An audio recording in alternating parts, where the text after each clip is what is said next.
everybody. It's Friday the 17th, I think, 17th of July.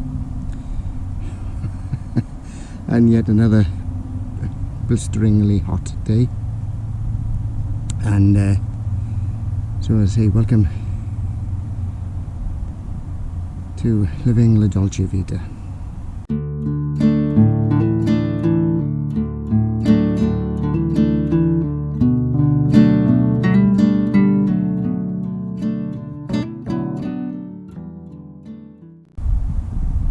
So the plan for today is, which I'm not going to tell you, I'll show you shortly, but before that I'll do a little catch up on the greenhouse behind me and show you what's going on in there.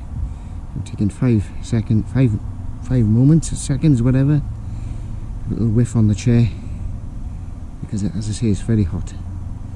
Okay.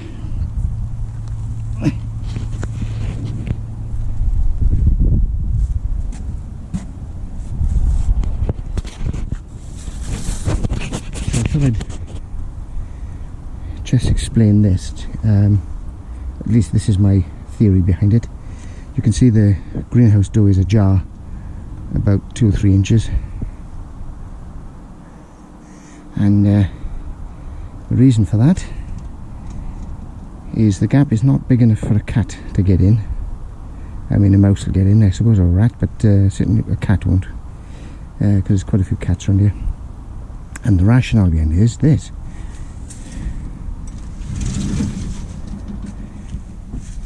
My vent window is obviously open because of the heat. So by creating a small gap in the door, hot air rises, and as it rises, it's got to pull in fresher air behind it. So I'm hoping to create what they call a venturi effect, so that the cooler air, being at the bottom, will come in and replace the warm air in here. So that's the theory behind that. Right. So while the project for today is maturing, shall we say, I'll explain what I mean by that shortly. I thought I'd come in here and give you a quick update in the greenhouse. So what's the temperature in here now? So we got up at 117.5 Fahrenheit at some point, which, and a low of 57.6, and then that was a high of 47.5 Celsius and and a low of 14.2. So today is at the moment 35.4. Oh, both. And what's that, centigrade? So we don't want that. I prefer Fahrenheit. So at the moment it's 96.3 degrees Fahrenheit. Right, so what have I been doing in here? Well, doing a little tip that Hugh Richards, if you've seen his channel, he suggested putting grass cuttings down to hold in the moisture and to stop the soil drain out, obviously, and keep the soil underneath cooler. So fortunately I had these grass cuttings in my compost bin, and it's the grass cuttings from the bowling green. It's really fine stuff. They use seaweed and everything to put on there.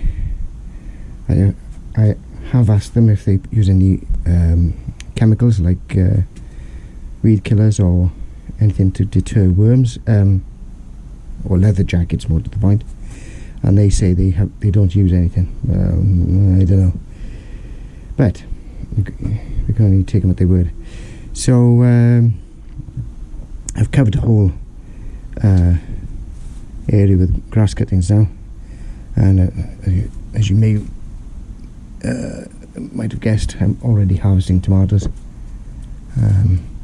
Now then, on to tie these up because they're getting a bit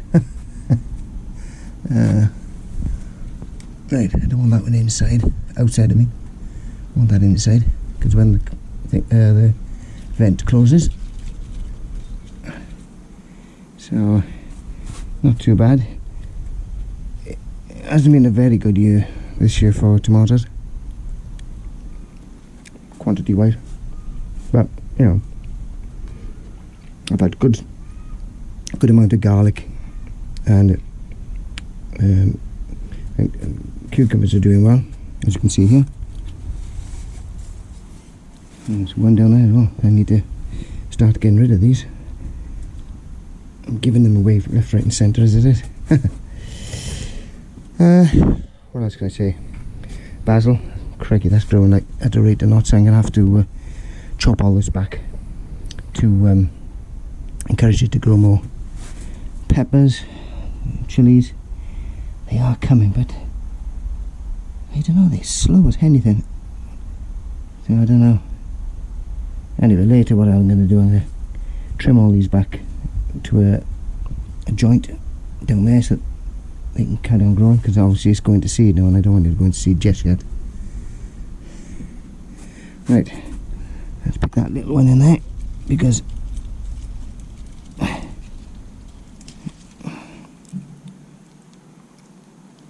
nice, and that one's well.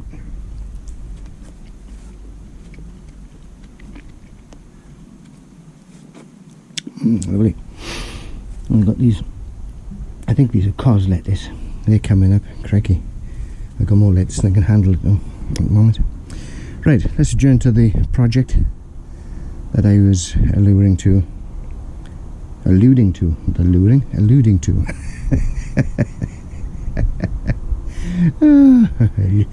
going to allure you into my allotment. Oh, I miss the heat is getting to me. Right,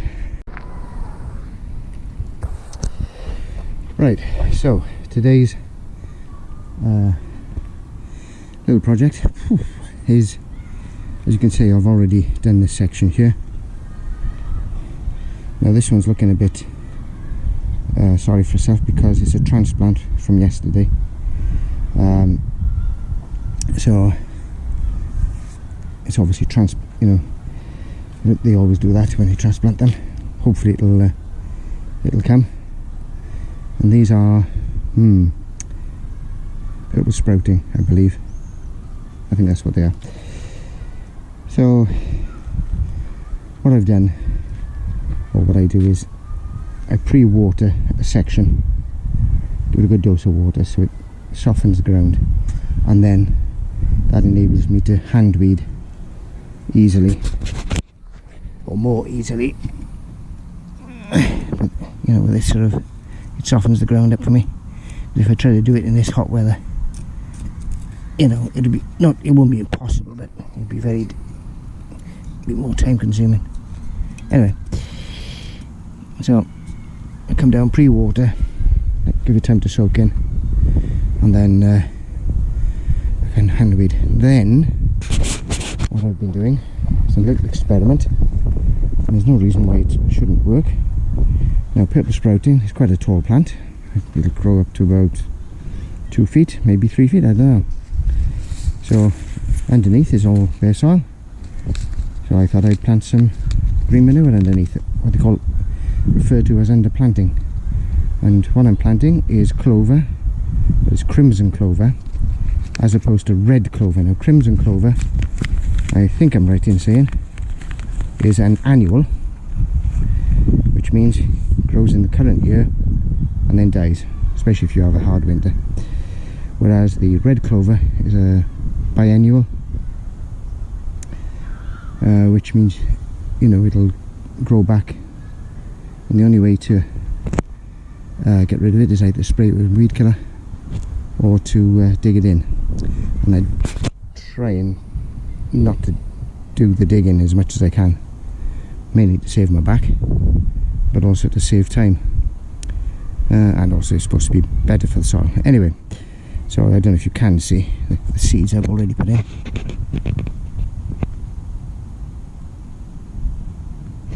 Those little orange specks, so that's the seed. I have sort of worked it in a bit, but inevitably some will stay on the surface. So that's what I'm going to do today, just hand weed this section, Put some more clover down, seed down. That'll do for today. I'm just working my way along. According to the packet, they say plant from whenever, April through to August. So we've still got plenty of time. Yeah. But these are coming slowly, very slowly. So I'm not going to bore you with showing you what I'm doing out hand weeding, and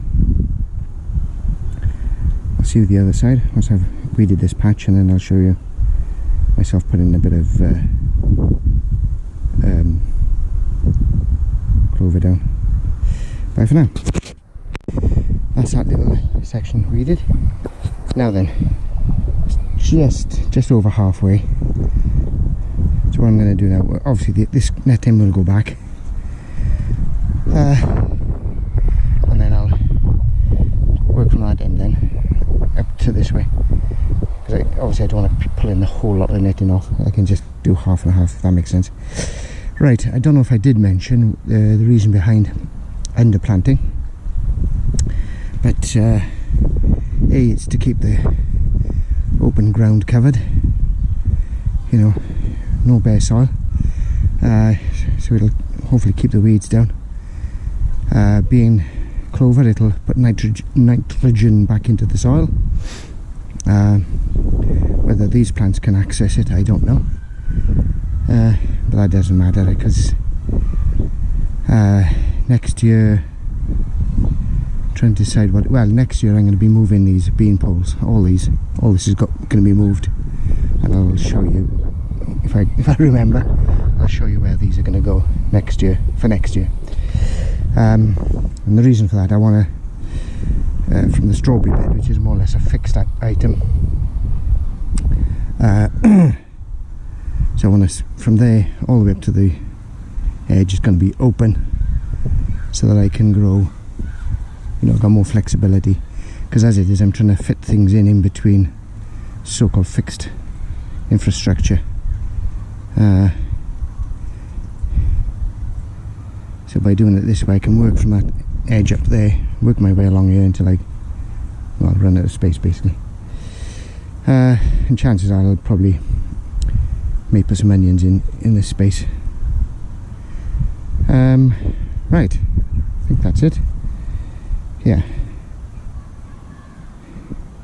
bit laborious weeding, but it's aesthetically pleasing once you've done it. Some people would argue, oh well, yeah, just let the weeds grow, but I can't do it. Right, so that's my marker where I finished last time. So now I'm just going to put some seed down here. Now, how am I going to do this? Now, normally I would use my right hand. So normally I'd use my right hand.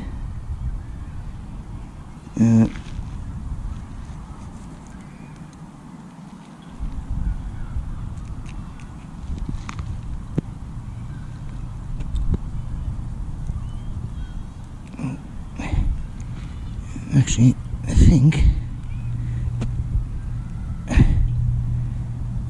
that'll be it.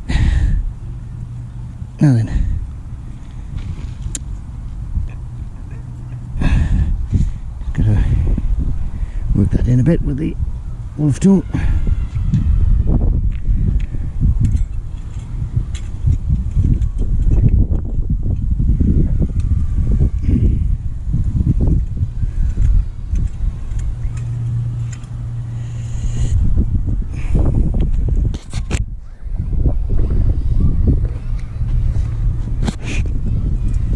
Bit easier with it because I'm right-handed, and I've just remembered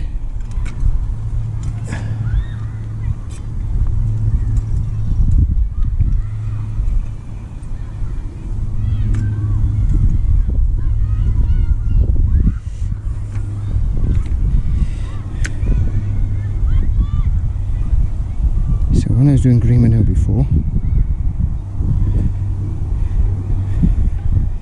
was rolling the ground with a roller, so to get good contact with the seed, good contact between the seed and the soil. So I'm just going to gently press this with my foot. I don't want to put my full weight on it. Oh, there's a brassica plant in there.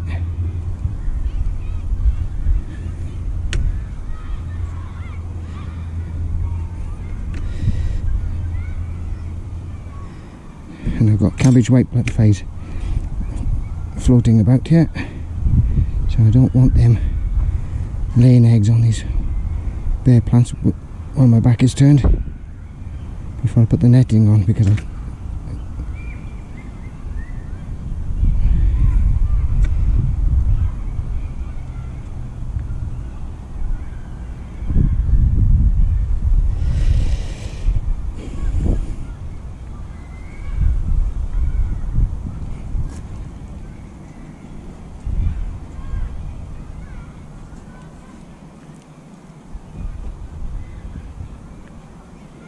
right, that should do it. I might put a bit of water on the top shortly.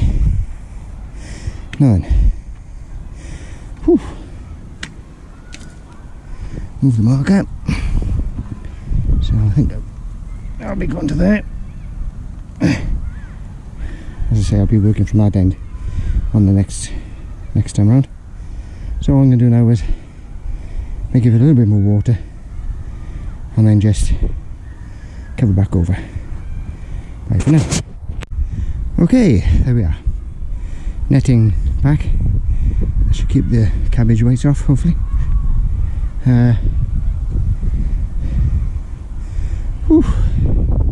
So hopefully by the time these plants get up to that sort of height, I can leave them uncovered. And yeah, it should be more robust by then. Right, so this cargo netting, as they call it, I think it's called cargo netting. It's pretty good. It's got a fine mesh in it, but if you put a rose on a watering can, well, it doesn't really put a rose or not, but you know, you can water through it without taking the netting off. It's great. And also because it's got a fine weave, it does give a bit of shade as well, which helps to stop the plants getting full sun. Oh, puff now. Right, so I'm just going to put stuff back, and then I shall be having a quick shower, and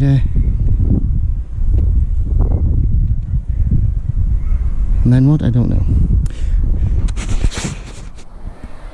Okay everybody, so that's it for now, and I'll see you next time. I won't film the last bit being done. It's much the same as the bit we've just shared together. So after that,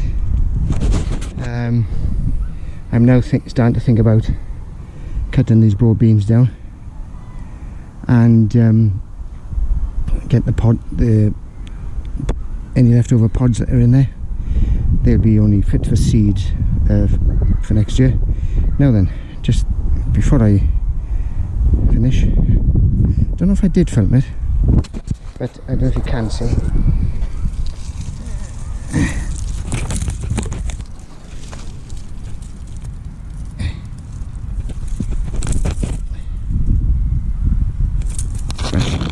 So I've planted brassicas in between all the way up, and they still seem to be, still look alive, and they're not leggy. So once these are down, the brassicas will be left behind, and yeah, seems to have worked out quite well, because when I put the brassicas in, obviously these were full leaf, etc. So that would have kept them well shaded out of the main sun till they got established. Once they're established, they should be alright, because the roots will go down and find the water. Okay, burbling now, so I'll see you in the next one. Take care, don't get too hot. Bye everybody, see you soon.